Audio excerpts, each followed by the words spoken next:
आज से 70 करोड़ साल पहले हमारी पृथ्वी कैसी थी, यहां पर जीवन किस तरीके से पनप रहा था और उस दौर के बारे में एक नए रिसर्च से जो खुलासा हुआ है उसको जानकर आप भी हैरान हो जाएंगे। यह खुलासा करते हुए वैज्ञानिकों ने बताया है कि 70 करोड़ साल पहले हमारी पृथ्वी पर बर्फ के बड़े बड़े गोले तैर रहे थे हिम नदियों में, और उसके कारण जो तमाम घटनाएं हो रही थी हमारी पृथ्वी पर, यह जानना बहुत ही दिलचस्प होने वाला है। तो इस वीडियो में आप वही तमाम जानकारी जान पाएंगे कि 70 करोड़ साल पहले हमारी पृथ्वी पर अचानक ऐसा क्या हुआ कि बड़े बड़े हिम खंड तैरने लगे नदियों में, बड़े बड़े जो बर्फ के गोले हैं वो तैरने लगे नदियों में, और उसके कारण हमारी पृथ्वी पर जो चट्टानें थी वो टूटती चली गई। तो ये तमाम चीजें आपको इस वीडियो में देखने को मिलेगी, तो इस वीडियो को आखिर तक जरूर देखिएगा। नमस्कार, मैं हूं डॉक्टर सुरजीत सिंह और आप देख रहे हैं महाना मिस्ट्री। अगर आपने अभी तक इस चैनल को सब्सक्राइब नहीं किया है तो सब्सक्राइब कर लीजिए, और अगर आपको ये वीडियो अच्छा लगे तो इसको लाइक कीजिए, शेयर कीजिए और कमेंट जरूर कीजिए। तो हिम खंडों का हिम नदियों में बहना कोई बड़ी बात नहीं है, लेकिन 70 करोड़ साल पहले यही बर्फ के जो बड़े बड़े गोले थे उसने जीवन की शुरुआत करने में बड़ी अहम भूमिका निभाई, क्योंकि उस दौरान हिमयुग भी आया, ज्वालामुखी फटे भी, और उसी दौरान ऐसा क्या हुआ जिससे हमारी पृथ्वी पर जीवन की शुरुआत हो गई। वैज्ञानिकों ने बताया कि करीब 70 करोड़ साल पहले पृथ्वी एक विशाल सफेद बर्फीले गोले जैसी दिखती थी, जिसे क्रायोजेनियन काल कहा जाता है, जब पूरी धरती बर्फ की मोटी परत से ढकी हुई थी। इसी दौरान विशाल हिमखंड जमीन की सतह पर बहते रहे और उसे गहराई तक काटते और घसीटते और घिसते गए। वैज्ञानिकों ने पाया कि इन हिमखंडों ने पृथ्वी की चट्टानों को तोड़कर महासागरों में बहा दिया। तो इस घटना के कारण किस तरीके से जीवन की उत्पत्ति हुई, यह समझना बहुत दिलचस्प है। वैज्ञानिकों के मुताबिक जब बर्फ की मोटी चादरें हिलती और फैलती है तो वो जमीन को धीरे धीरे काटती और घिसती है। ये प्रक्रिया उसी तरह होती है जैसे कोई विशाल बुलडोजर मिट्टी को हटा देता है, और इससे पृथ्वी की चट्टानों का टूटना शुरू हुआ, और जब बर्फ पिघली तो ये टूटे हुए खनिज महासागरों में बहने लगे। वैज्ञानिकों ने कहा कि कल्पना कीजिए कि आप अंतरिक्ष में तैर रहे हैं और एक जमा हुआ सफेद गोला आपको दिखाई दे रहा है। यह एक गेंद जैसा दिखाई देता है, अकेला और चमकदार। दरअसल यह बर्फ की मोटी परत से ढका हुआ एक क्षेत्र है। आप 70 करोड़ वर्ष पहले क्रायोजेनियन काल के समय की पृथ्वी को देख रहे हैं। वैज्ञानिकों ने बताया कि क्रायोजेनियन काल के दौरान जब विशाल हिमखंड पृथ्वी पर प्रवाहित हुआ तो हमारा ग्रह गहरी बर्फ में डूब गया। नए शोध के अनुसार बर्फ की ये विनाशकारी नदियां, जो कभी कभी कई किलोमीटर गहरी होती हैं, ग्रह की चट्टानी सतह को विशाल बुलडोजरों की तरह चूर चूर कर देती है। स्नोबॉल अर्थ परिकल्पना के अनुसार क्रायोजेनियन काल में पृथ्वी पर कम से कम 2 विशाल वैश्विक हिम नदियां बही। इन घटनाओं के निशान विश्व भर में हिमयुगीन परिस्थितियों में निर्मित चट्टानों में देखे जा सकते हैं, जो इस बात का स्पष्ट संकेत देते हैं कि बर्फ ध्रुवों से फैलकर भूमध्य रेखीय क्षेत्र तक पहुंची। कोई भी निश्चित रूप से नहीं जानता कि इन घटनाओं का कारण क्या था।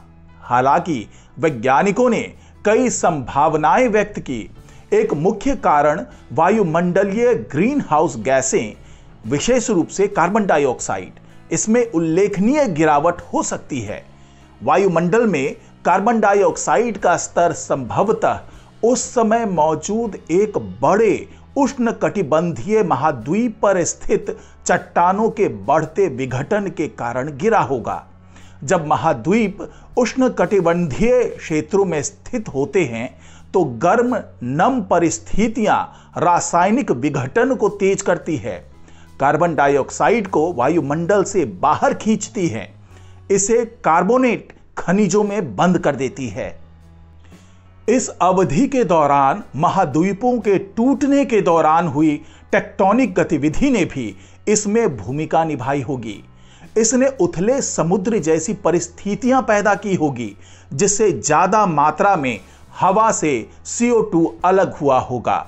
जैसे जैसे बर्फ की चादरें उष्णकटिबंधीय क्षेत्रों की ओर बढ़ती गई, उन्होंने अंतरिक्ष में अधिक सूर्य की रोशनी को परावर्तित किया, जिससे और अधिक ठंडक पैदा हुई। इन प्रक्रियाओं के कारण बर्फ तेजी से फैलती गई होगी और ग्रह लगभग पूरी तरह से जम गया होगा। ज्वालामुखीय गतिविधि ने इन हिम युगों का अंत करने में बहुत अहम भूमिका निभाई होगी। जैसे जैसे हिमखंड ग्रह पर फैले होंगे, पृथ्वी की परत, महासागरों और वायुमंडल के बीच का संपर्क धीरे धीरे कम होता चला गया होगा।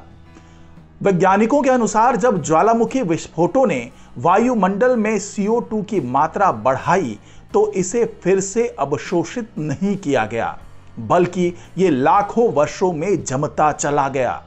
CO2 के इन उच्च स्तरों ने एक अनियंत्रित ग्रीन हाउस प्रभाव पैदा किया, जिससे ग्रह गर्म हो गया और अंततः बर्फ पिघल गई। परिणाम स्वरूप बर्फ पिघलने से समुद्र का स्तर तेजी से बढ़ा और महासागरों में पोषक तत्वों का प्रवाह हुआ। इस अचानक जलवायु परिवर्तन के दौरान विशिष्ट चट्टानी संरचनाएं निर्मित हुई। पोषक तत्वों की वृद्धि ने जैविक परिवर्तनों में योगदान दिया होगा। जी हां, ये वही पोषक तत्व थे जो चट्टानों के टूटने से, जो कि बर्फ के दबाव के कारण चूर चूर हुए, उन चट्टानों के टूटने से खनिज निकले और यही पोषक तत्व बन के महासागर में गए और इसी ने जैविक परिवर्तनों में योगदान दिया होगा, जिसने संभवतः जटिल जीवन के उदय के लिए मंच तैयार किया। कई वैज्ञानिकों ने इस विचार पर गौर किया है कि स्नोबॉल अर्थ के पिघलने पर वायुमंडलीय परिस्थितियों में बदलाव के कारण महासागरीय रसायन विज्ञान में बदलाव हुए। नए शोध में वैज्ञानिकों ने पाया कि पिघलने के दौरान महाद्वीपों से निकलने वाली सामग्री ने भी इसमें अहम भूमिका निभाई होगी। वैज्ञानिकों ने कहा कि हमने चट्टानों के पुराने से लेकर नए हिस्सों का अध्ययन किया।